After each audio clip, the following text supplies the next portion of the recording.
You know, sometimes I just sit here and just realize how good of a life I'm having.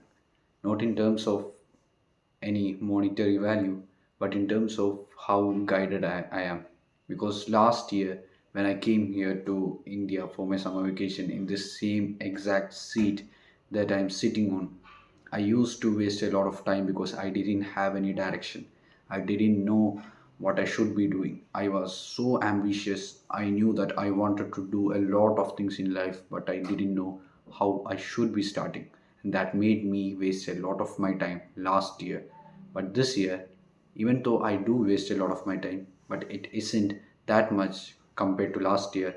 But then also, I have something that really need to work on. I'm focusing on my health, I'm focusing on my mental clarity.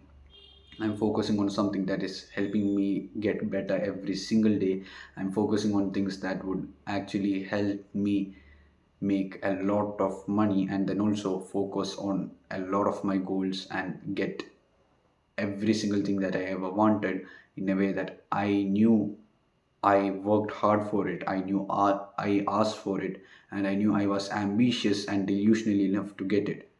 So, if you still feel like you are behind, don't have that feeling, because the truth is, even if I had done all of this, even if I reached to a point where I know where I want to go, I know I'm getting there because of the work that I'm putting in every single day, I still feel behind. And that feeling is because you are comparing yourself with the version of you that doesn't exist. You are comparing the version of you from 1 month ago, but whereas if you compare the version of you from 1 year ago, the only thing that you will see is growth, unless you did something that just made your life miserable. And so just try to not count it based on days and months, but based on years, because the truth is, the idea of growth feels so inevitable when you aren't doing as much as you should be doing, when you focus on days and months. But whereas if you focus on years, you might feel some kind of growth, and that is exactly the thing that you needed.